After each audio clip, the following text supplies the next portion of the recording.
कल हम लोग भारत के भूगोल के बारे में डिस्कशन कर रहे थे और उसमें भारत का सामान्य परिचय हम लोगों ने डिस्कस किया था। ख़ास तौर से उसके लैटिट्यूड लॉन्गिट्यूड क्या हैं, उसका एरिया क्या है, उसके बॉर्डर्स की लंबाई क्या है और पड़ोसी देशों में कौन कौन से देश हैं। एक सामान्य इंट्रोडक्शन की हम लोगों ने बात की थी। आज जो हमारा मूल मुद्दा है हम उसको डिस्कस करेंगे, क्योंकि हमारा मूल मुद्दा है इसका रिलीफ फीचर या इसका भू आकृतिक स्वरूप डिस्कस करना भारत का, जिसको हम भौतिक भूगोल कह सकते हैं भारत का। आज हम सीधे सीधे आपसे उसकी बात करेंगे। यहाँ लिखा हुआ है फिजियोग्राफी मीन्स उसकी भू आकृति भारत की।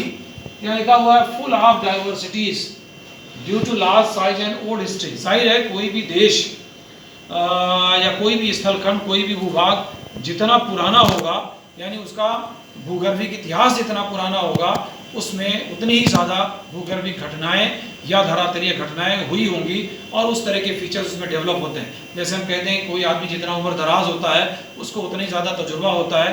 कहते हैं दुनिया के तमाम तरह के थपेड़े वो खाए हुए होता है। ठीक वही स्थिति इन धरातलीय स्वरूपों की भी है कि जो जितना पुराना होगा उस पर उतनी ज़्यादा घटनाएं घटित हुई होंगी और उसमें उसी तरह के फीचर्स की डाइवर्सिटीज या विविधताएं भी पाई जाती होंगी। हमने एक बड़ा डिस्कशन कर रखा इससे पहले विषमताओं के बारे में, जिसमें हमने भौगोलिक विषमताओं की बात की थी। तो ये एक तो बड़ा भूभाग होने के नाते और दूसरा इसका पुराना इतिहास होने के नाते निश्चित रूप से इसमें धरातलीय विषमताएं पाए जाना स्वाभाविक है। इसीलिए इसमें कहीं पर्वत पाए जाते हैं, कहीं पहाड़ियाँ पाई जाती हैं, कहीं पठार पाए जाते हैं, कहीं मैदान पाए जाते हैं, कहीं नदी घाटियाँ पाई जाती हैं, कहीं मरुस्थल पाए जाते हैं।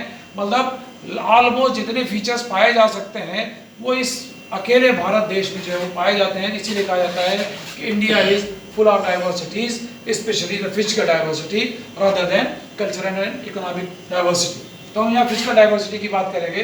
अब अगर हम देखें तो डाइवर्सिटी का या इसकी विषमताओं का एक पैमाना यहाँ आपको इंडिकेटर एक दिख रहा है कि यहाँ पर्वत भी पाई जा रहे हैं, यानी जिनकी ऊंचाई 2000 मीटर से और उससे ज़्यादा हो, ऐसा हिस्सा 10.7% भारत के धरातल पर है।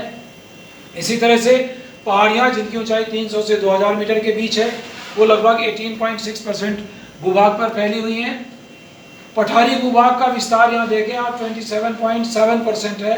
पठार जिनकी ऊंचाई लगभग 300 से 900 मीटर के बीच है, वो उनका विस्तार भारत में 27.7% है। इसी तरह से सबसे ज़्यादा विस्तार यहाँ मैदानी भागों का है। यहाँ देखें आप प्लेन्स लिखा हुआ, तो लगभग 43% एरिया पर मैदानों का विस्तार है। ये मैदान जो बड़ी बड़ी नदियाँ हैं भारत की, उत्तर भारत की, दक्षिण भारत की, उनके द्वारा निर्मित मैदानी भाग हैं जिनका हिस्सा सर्वाधिक है भारत के धरातल में। तो ये जो चार पार्ट आपको दिख रहे हैं, mountains, hills, plateaus and plains, ये अपने आप में भारत के धरातल की डाइवर्सिटीज को, यानी फिजिकल डाइवर्सिटी या जिसे हम विषमता कहते हैं, उन विषमताओं का अपने आप निरूपण करते हैं। तो इन विषमताओं को, ये पर्वत, पठार, मैदान और पहाड़ियाँ, ये जो है अगर हम इसको कैटेगराइज करें तो आप भारत के भूभाग को भी देखें तो आपको इस मानचित्र में दिखेगा कि ये देखें आप, ये हमारा भारत दिख रहा है। ये पूरा हिस्सा देख रहे हैं, कुछ हिस्सा यहाँ पर्वतों का है, ये ग्रीन हिस्सा जो है ये पूरा एरिया जो है मैदानों का दिख रहा है, ये पठारी भूभाग दिख रहा है, बड़ा भूभाग इस तरह से। ये हमारी फिजिकल डाइवर्सिटी। इसी को फिर अध्ययन के सुविधा की दृष्टि से विद्वानों ने इसको कुछ प्रमुख भागों में बांट दिया है। तो अगर हम इसका डिवीजन करें भारत के धरातल का, धरातलीय स्वरूप का, तो प्रमुख रूप से ये चार पार्ट इसके संभव हो सकते हैं। कुछ विद्वानों ने इसे 5 भागों में बांटा है, उसका भी हम डिस्कशन आपसे करेंगे। तो अगर हम भारत के संपूर्ण धरातल को फिजियोग्राफिक रूप में, यानी भू आकृतिक स्वरूप के आधार पर इसको बांटें, जो कि डाइवर्सिटीज हैं, विषमताएं हैं, भिन्नताएं हैं, तो इन भिन्नताओं को अगर हम समराइज करें तो भारत का एक बड़ा हिस्सा जिसको हम कहते हैं नदर्न माउंटेन्स, यानी उत्तरी पर्वतीय प्रदेश, तो पूरा उत्तर का जो हिमालय वाला एरिया है वो पूरा उत्तरी पर्वतीय प्रदेश है, जिसे हम अभी मानचित्र में देखेंगे। फिर एक दूसरा बड़ा हिस्सा है ग्रेट नदर्न प्लेन्स, यानी जो भारत की प्रमुख नदियां हैं उत्तर भारत की, खासतौर से सतलज है, गंगा है, सिंधु है और ब्रह्मपुत्र है। इन नदियों द्वारा जो निर्मित उत्तरी मैदान है उसी को हम कहते हैं महान उत्तरी मैदानी प्रदेश जिसको हम कहते हैं। तो दूसरा एक बड़ा भूभाग हमने अभी देखा था, लगभग 43% जो है वो इस मैदानी क्षेत्र के रूप में है। तीसरा एक बड़ा हिस्सा जिसको हमने यहाँ देखा था 27.7%, वो है द पेनिनसुलर प्लेटू, यानी प्रायद्वीपीय पठार। तो भारत का जो दक्षिणी भाग है वो पठारी प्रकार का है, जिसको अभी हम मानचित्र में देखेंगे। और उसके बाद जो हिस्सा बचता है वो लिखा हुआ है coastal plain and island arcs, यानी कोस्टल प्लेन का मतलब तटीय मैदान।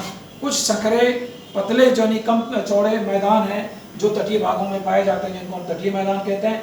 इसके साथ भारत के धरातल में कुछ द्वीप समूह मालाएं भी हैं, जैसे हमने अंडमान निकोबार द्वीप, लक्षद्वीप द्वीप वगैरह ये सब देखा है। उसको हम देखें तो इस तरह से हमारा 4 मेजर हिस्सों में बढ़ जाता है। इस मानचित्र में भी आपको दिख रहा होगा ये संपूर्ण हिस्सा, यानी जम्मू कश्मीर से लेके ये पूरा हिमाचल प्रदेश, उत्तराखंड, पाकिस्तान उत्तराखंड, उसके बाद यहाँ पर ये सब क्या नाम है अरुणाचल प्रदेश, और यहाँ से लेके यहाँ तक म्यांमार तक पूरा पर्वतीय भूभागों का विस्तार है। तो एक हिस्से को हम कहते हैं पर्वतीय। इसको अगर हम एक दूसरे मैप में देखें तो आपको क्लियर और हो जाएगा। यहाँ देखें ये वो 4 मेजर हिस्से हैं जिसका अभी हमने डिस्कशन किया है।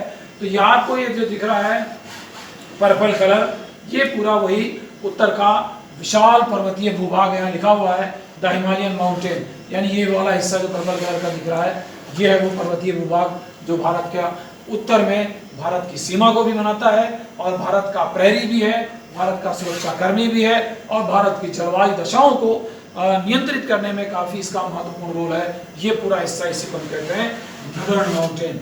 उसके बाद आप देखें ये ग्रीन कलर का हिस्सा आपको दिख रहा है, हरे कलर का हिस्सा दिख रहा है, ये दूसरा डिवीजन है great plains of north India, यानी नदर्न प्लेन जिसको हम कह सकते हैं, ग्रेट नदर्न प्लेन, विशाल उत्तरी मैदान जिसको हम कह सकते हैं।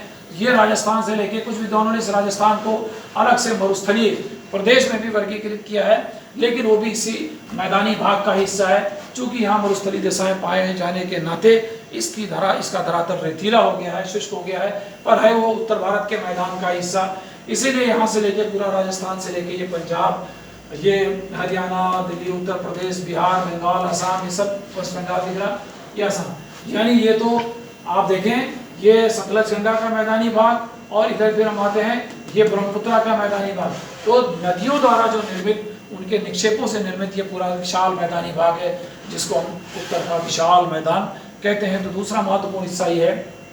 फिर उसके बाद हम देखें ये आपको दिख रहा होगा थोड़ा सा लाइट येलो कलर का हिस्सा, ये इसी को हम कहते हैं प्रायद्वीपीय पठार। जो हमारा तीसरा बड़ा भूभाग है 27.7% अभी हमने देखा था, वो है ये प्रायद्वीपीय पठार, जिसमें लगभग अधिकांश भारत के जितने दक्षिणी प्रदेश हैं वो सारे कुछ हिस्सा राजस्थान का, मध्य प्रदेश, छत्तीसगढ़, महाराष्ट्र, कर्नाटक, आंध्र प्रदेश, केरला, तमिलनाडु, ये तमाम सारे राज्य जो है जिनका निर्माण हम ये कहते हैं आमतौर पे वॉल्केनिक इरप्शंस के द्वारा हुआ है, ज्वालामुखी विस्फोट के द्वारा हुआ है।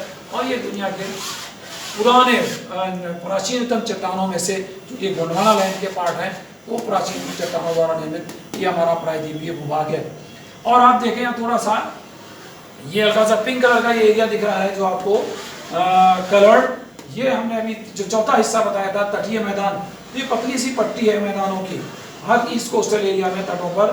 तो ये यहाँ प्रवाहित नदियों के डेल्टाओं द्वारा निर्मित कुछ स्थानीय नदियाँ, और ये सारे पतली सी पट्टी है, इसको हम तटीय मैदान कहते हैं। और यहीं प्रमुख नगरों का भी बसाव है और काफ़ी जो डेवलप्ड एरियाज है। तो ये एक तटीय मैदानी भाग है इस मानचित्र से आपको दिख सकता है। तो आपको ये मेजर 4 डिवीजन अपने आप अगर हम सिर्फ लाइन खींच दें, एक लाइन यहाँ खींच जाएगी, दूसरी लाइन यहाँ खींच जाएगी, तीसरी लाइन ये पट्टी खींच जाएगी, तो अपने आप पठार बच जाएगा। इस तरह से हम देखें तो ये भारत प्रमुख 4 हिस्सों में बटा हुआ है। इसके साथ हमने कहा था आइलैंड आर्क यानी द्वीप समूह मालाएं, तो एक द्वीप समूह माला यहाँ है अंडमान निकोबार की, और इसके साथ ये लक्षद्वीप की एक द्वीप समूह मालाएं हैं।